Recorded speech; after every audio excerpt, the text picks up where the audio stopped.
In 1945, when World War II ended, the United States was unquestionably the most powerful and the most highly regarded nation on earth.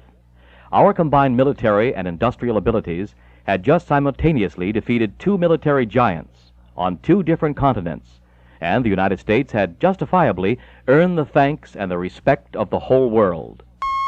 Within a few years, however, a new horror called communism swept into Eastern Europe and Asia. In the face of one red takeover after another, the United States suddenly became impotent. We had fought and won a world war in order to preserve freedom, but what we had won on the numerous battlefields was frittered away by diplomats and politicians and has never been regained. In a few short years, all of Eastern Europe became red, and so did China. What the communists have gained has never been retaken by the forces of freedom. As we entered the 1950s, Americans watched in disbelief as political interference with our own military forces kept us from victory over communist forces in Korea. A few years later, diplomats, politicians, and, of course, the news media turned out to be as wrong about Castro as they had been about Mao Zedong 10 years before. As a result, a communist base was established in Cuba, only 90 miles from our shores. The 1960s was dominated by the Vietnam War, another war where our men in arms were not permitted to win. But even worse, during that war, the foreign policy of the United States included sending massive aid and trade to communist nations in Europe, who, in turn, fueled the enemy's effort in Vietnam. The truth, many a casualty in Vietnam resulted from American aid. While the horror of Vietnam dominated the 1960s, American impotence and occasional involvement aided the Red Offensive on another continent. In Africa, one new nation after another was created, and almost without exception, the leaders of these new nations quickly demonstrated that they were in the communist orbit. By 1975, the nations of Vietnam, Laos, and Cambodia had been totally conquered by communism, and the once staunchly anti-communist nations of Portugal, Thailand, and the Philippines had swung far to the left. In the face of all this communist advance, our nation's Secretary of State has continued to befriend every red dictator on earth and to give the back of his hand to the true friends of the United States.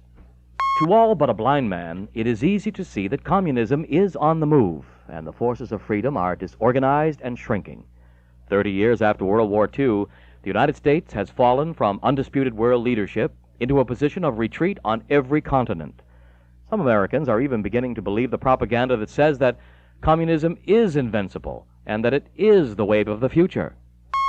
But other Americans insist that what has transpired over these 30 years is the result of a massive sellout of our nation's interests on the part of men in our own government. Who can disagree about the growth of communist power and influence? Has it been aided by traitors in the United States? Does the consistency of America's defeats and setbacks suggest a deliberate pattern?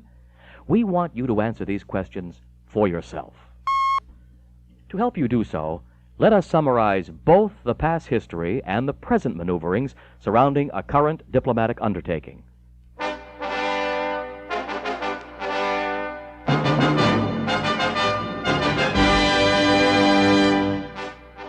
Let us focus attention on one of the most strategic pieces of land on Earth, the 10-mile wide strip of land called the Panama Canal Zone. And let us look at what America's present leaders have in mind for the Panama Canal.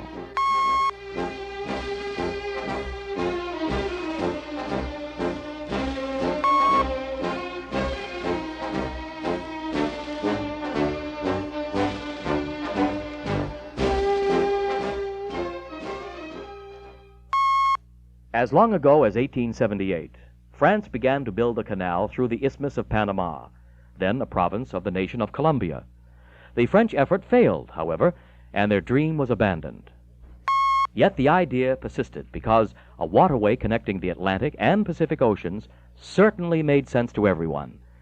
The United States originally expressed interest in the building of a canal through Nicaragua, but we never followed through on such a plan. In 1902, as increasing commerce between nations made a canal even more desirable, the U.S. Congress passed the Spooner Act, which authorized the President to acquire a zone for the building of a canal. The Spooner Act conditioned any acquisition of land for a canal upon perpetual control by the United States. The Congress obviously did not want to see us build a canal and then lose control of it. Early in 1903, Secretary of State John Hay and his counterpart in Colombia agreed to the Hay-Harran Treaty, which called for the creation of a 6-mile wide canal zone across the Isthmus of Panama, joint U.S.-Colombian sovereignty over the zone, payment of $10 million to Colombia, and the willingness of the United States to pay Colombia $250,000 annually. Colombian government officials refused to go along with the Hay-Harran Treaty, however, mainly because they wanted more money. As a result, this treaty was never ratified by either government, and it died. When it did, the people of the Panama District of Colombia revolted against the Colombian government and set up the new Republic of Panama. The United States welcomed the rebellion and immediately supported the new nation. Then, on November 18, 1903, Secretary of State John Hay signed a new treaty with the Republic of Panama's representative, Philippe Varela. This treaty was quickly ratified by both governments and finally proclaimed on February 26, 1904. It is the existing treaty under which we built and still operate and maintain the Panama Canal. The Hay-Varela Treaty states in Article 2, "The Republic of Panama grants to the United States in perpetuity the use, occupation, and control of a zone of land of the width of 10 miles across the Isthmus of Panama." The most important words here, of course, are "in perpetuity." These very words, expressed numerous times in the text of the treaty, were absolutely essential in the view of our Congress. In Article 3 of the Hay-Varela Treaty, we read, "The Republic of Panama grants to the United States all the rights, power, and authority within the zone mentioned in Article 2, which the United States would possess and exercise if it were sovereign of the territory, to the entire exclusion of the exercise by the Republic of Panama of any such sovereign rights, power, or authority." Note that these sovereign rights are ours to the entire exclusion of any such claims by the Republic of Panama. As a part of the treaty, the United States paid Panama an initial sum of $10 million and agreed to an annual payment of $250,000. This payment has since been raised repeatedly and currently stands at $2,328,000 per year. In addition, our government indemnified Colombia to the tune of $25 million and paid $40 million to the French company which had previously attempted to build the canal. We then purchased all privately held property within the zone from its individual owners. All in all, the Panama Canal Zone was by far the most expensive acquisition in our nation's history. We spent over $163 million to obtain full rights to the canal zone, more than the combined prices for the Louisiana Purchase, the Florida Purchase, the Mexican Cession, which included California, the Gadsden Purchase, and the Alaska Purchase. And when all the costs incurred by our nation are added, including the costs of construction and defense, the total investment for the Panama Canal comes to almost $6 billion. Article 23 of the Hay-Varela Treaty granted the United States, quote, "the right at all times and in its discretion to use its police and its land or naval forces or to establish fortifications," end quote, "for the protection or safety of the canal." Article 24 stated, quote, "No change either in the government or in the laws and treaties of the Republic of Panama shall, without the consent of the United States, affect any right of the United States," end quote, "under the present treaty." Simply stated, the canal zone and the canal were to be U.S. property in perpetuity, with no strings attached. But over the years, some have challenged our ownership of the canal, and U.S. officials have been forced to speak out. President Theodore Roosevelt was in office when the Hay-Varela Treaty was signed, and he answered those who questioned our complete ownership of the canal when he said, "The canal must not be internationalized. It is our canal. We built it, we fortified it, and we will not permit our enemies to use it in war." During his term in office, President William Howard Taft, in a formal policy statement given at a banquet in Panama City on November 16, 1910, said of United States' presence in the canal zone, "We are here to construct, maintain, operate, and defend a world canal which runs through the heart of your country and you have given us the necessary sovereignty and jurisdiction over the part of your country occupied by the canal to enable us to do this effectively. The Canal Zone is every bit American property, just as much as the Louisiana Purchase, the Gadsden Purchase, and the Alaskan Purchase. And so, the United States went to work in 1904 to build a canal where others had failed. And in 1914, the job was done. American ingenuity, know-how, scientific capability, and determination had triumphed over disease, weather, terrain, and even occasional political turmoil. The Panama Canal was a reality. Under U.S. control, the canal has remained open without interruption ever since. Its strategic value to the hemisphere is demonstrable. But when one looks at a map, the importance of the canal to the United States itself becomes overwhelmingly obvious. Should a ship depart from New York and sail for San Francisco through the Panama Canal, it would travel 5,300 miles. Without the canal, the same ship would have to travel 13,000 miles, for the ship would have to sail around South America. That trip would take about 30 more days and cover 7,000 more miles than it does by going through the Isthmus of Panama. Stop and consider the fact that 70% of the 15,000 ships per year that use the canal either begin or end their trips in the United States.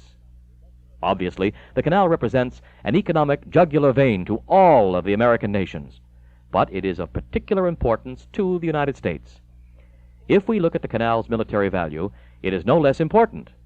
According to the retired Marine Corps General Victor Krulak, director of the United States Strategic Institute, our Navy ships used the canal 750 times in a recent 30-month period, and each passage through the canal was directly related to national security matters. As might be expected, the importance of the Panama Canal has certainly not escaped America's enemies.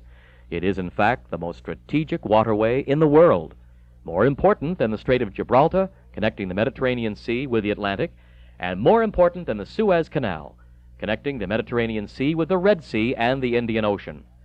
It is entirely consistent with the designs of international communism, therefore, that the wresting of the canal from our nation's control has been a continuing project for decades.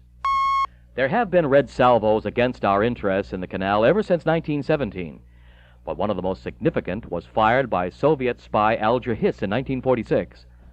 Mr. Hiss, from his position as the head of the Office of Political Affairs of the State Department, sent a list of America's occupied territories to the United Nations. In it, he included the Panama Canal Zone. Of course, the Canal Zone was no more an occupied territory than was Hawaii, but he laid a foundation for the continuing assault against our ownership of the canal, and the assault has never ceased. Today, the major attack against our interests in Panama is again coming from our own State Department. On February the 7th, 1974, Secretary of State Henry Kissinger and Panama's Foreign Secretary Juan Antonio Tac signed an agreement calling for an entirely new treaty. The principles agreed to by Mr. Kissinger include the transfer of our sovereignty over the Canal Zone and the canal, the implicit suggestion that the Canal Zone has always been Panamanian territory, awaiting only transfer of rightful jurisdiction, and the end of the concept of perpetuity, so frequently expressed throughout the 1903 treaty. Negotiations to work out the details of the Kissinger Pledge have been underway ever since February 1974. Secretary of State Kissinger and his chief negotiator, Ellsworth Bunker, insist that a new treaty is needed to avoid violence and to guarantee world peace. But the fact remains that the proposed treaty would transfer control, administration, and ownership of the canal to the present government of Panama. Such a transfer, after the U.S. bought, paid for, built, and maintained the canal and the Canal Zone, would be wrong, no matter what kind of government Panama has. What about Panama's government today? Let's take a good look. To begin with, Panama's present government was not elected by the people of Panama. Instead, the current leaders seized power in a military coup 11 days after the legally elected government of Arnulfo Arias had taken office in October of 1968. Today, Panama is ruled by a repressive dictatorship led by the leader of that coup, General Omar Torrijos, who is a Marxist, a close ally of Fidel Castro, and an America hater of the First Order. Under Torrijos, there have been no free and open elections in Panama. and there are none planned. There is one major political party because all others, except the Communist Party, are outlawed. Numerous opponents of the regime have disappeared or been murdered outright in typical dictatorial fashion. The list of those who have suffered such a fate includes Ruben Miro, a prominent attorney, Father Hector Gallegos, a Catholic priest, and Floyd Britton, a student leader. The chief advisor to dictator Torrijos is Romulo Escobar Bethencourt, a self-avowed communist who, until recently, was rector of the University of Panama. Another top assistant is Professor Sabino Vargas, who has boasted that Panama's 1972 Constitution was modeled after Cuba's. Other anti-American and Marxist leaders include Aquilino Boyd, George Ilhueca, Julio Yao, and Carlos Lopez Guevara. Until a few years ago, Torrijos and his henchmen moved secretly to and from Cuba, communism's major center of operations in the Western Hemisphere. But after 1974, when Panama extended diplomatic recognition to Cuba, Air Panama inaugurated scheduled flights between Havana and Panama City. The Castro regime in Cuba and the Torrijos regime in Panama are now cooperating openly. The government of Panama has also been involved in the smuggling of death-dealing heroin. In November 1971, the director of the Bureau of Narcotics and Dangerous Drugs, John Ingersoll, told of the seizure of 641 pounds of heroin in the United States, which he said had come through Panama. In January 1972, Miles Ambrose, the former head of the Bureau of Customs, reported that the Panama heroin ring, quote, reached into the highest levels of Panamanian officialdom and included Moses Torrijos, brother of Omar Torrijos, and Panamanian Foreign Minister Juan Antonio Tac, end quote. This is the same Juan Antonio Tac with whom Secretary of State Kissinger signed the Principles of Agreement, pledging to turn the canal over to the Marxists who run Panama. Is it not safe to say that giving up the sovereignty of the canal to these individuals is no different from turning it over to the forces of international communism? Let us stress at this point that what is known about the leaders of Panama is not top-secret information, which is available only to very few. All of this is well known to our leaders in Washington, to Secretary Kissinger and his assistant Ellsworth Bunker, and to many of the leaders of the press. Yet the plans to formalize the agreement continue, while Panama's leaders are frequently but erroneously portrayed in America as valiant spokesmen for a struggling nation which is being oppressed by Uncle Sam. What might happen to the canal if the present plans are not stopped? In 1956, Britain withdrew its forces guarding the Suez Canal. Egypt immediately nationalized it, and the canal was closed for 2 prolonged periods. Anyone who assumes that the pro-communist, America-hating tyrants who run Panama would continue to allow United States shipping to use the canal is living in a dream world.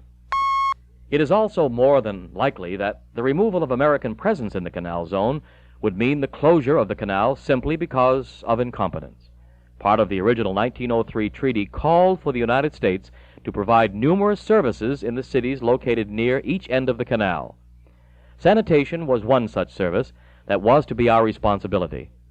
In 1955, partly as a result of Red-inspired agitation, a supplementary treaty was agreed to. In it, sanitation for Colón and Panama City was assigned to the Republic of Panama.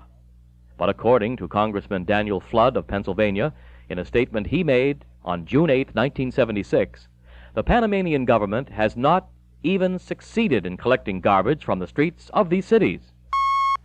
Just prior to the signing of the Kissinger-Tac agreement, General Torrijos threatened, quote, "This will be the last peace negotiation.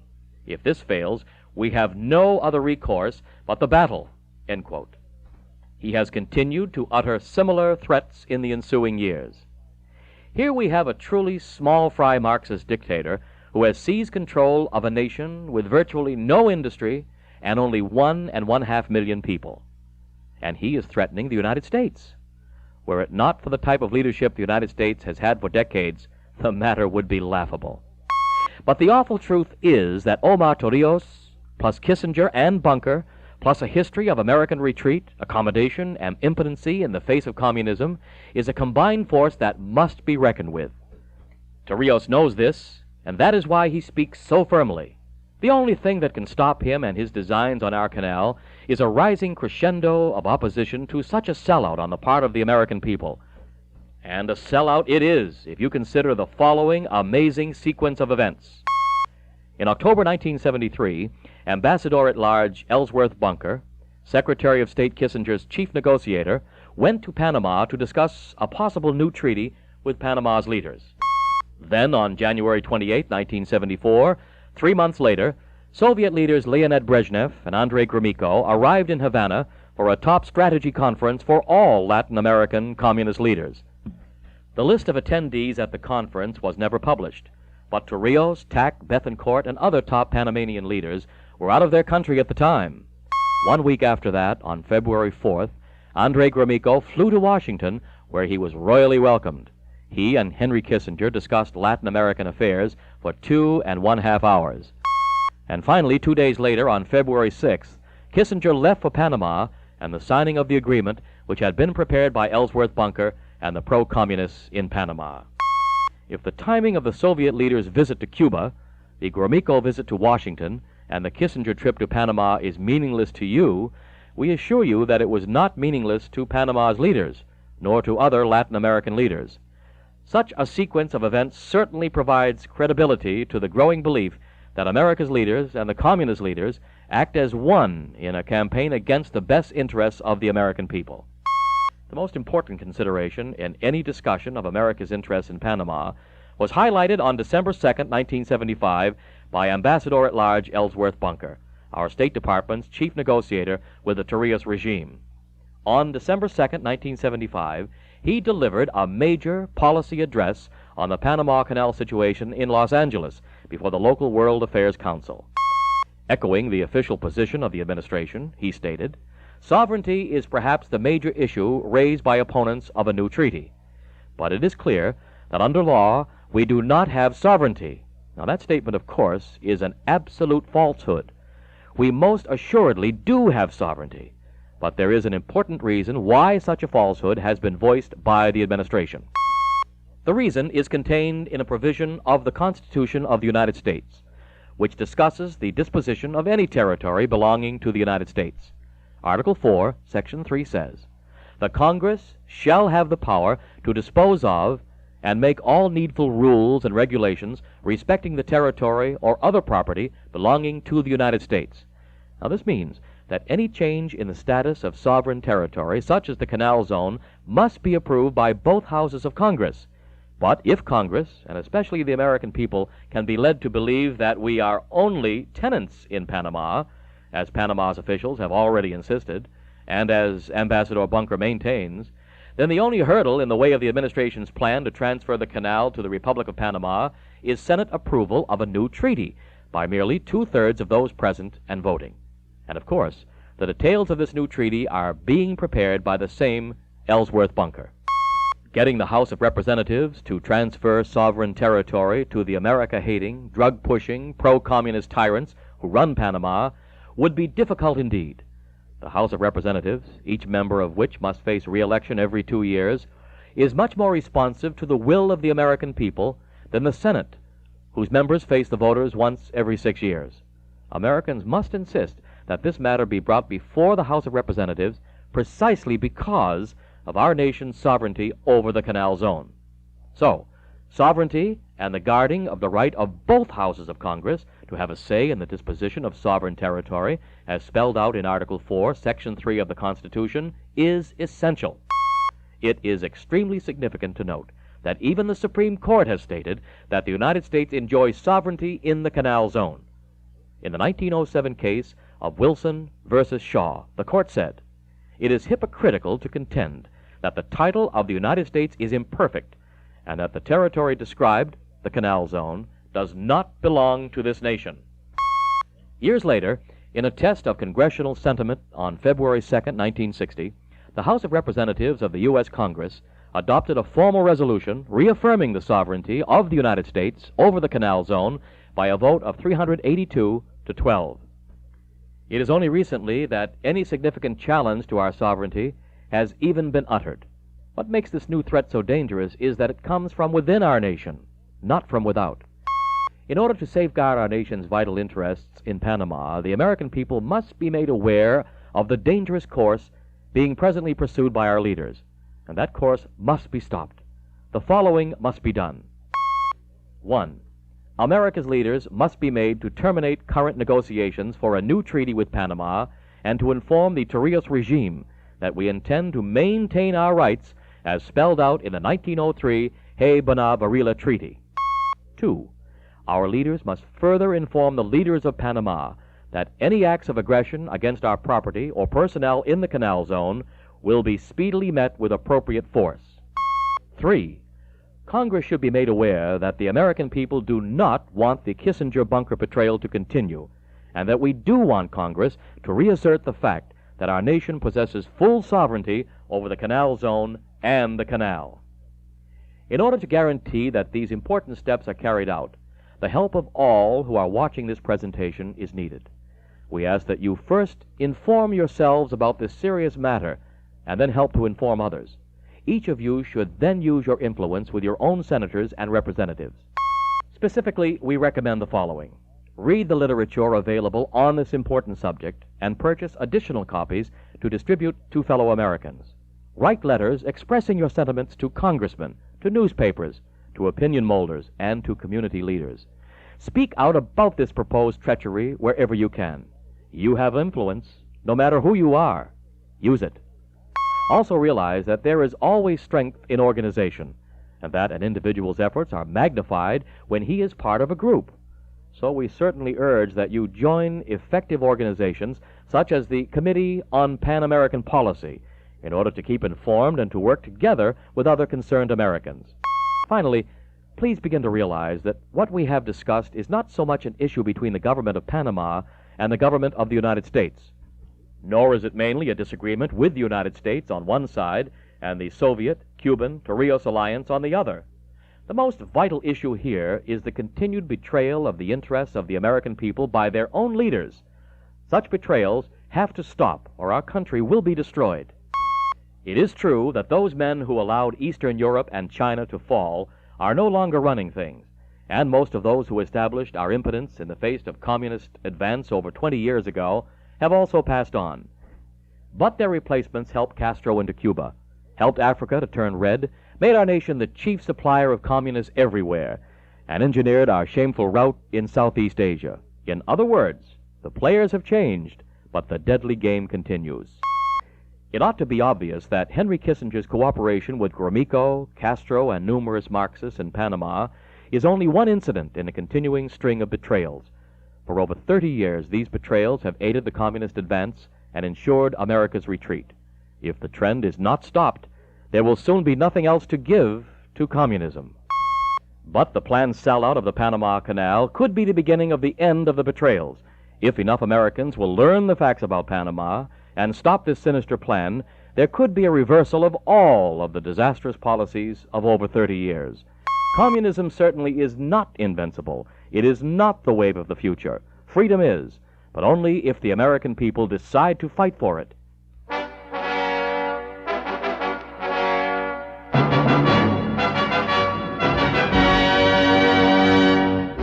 Surely you'll do your part.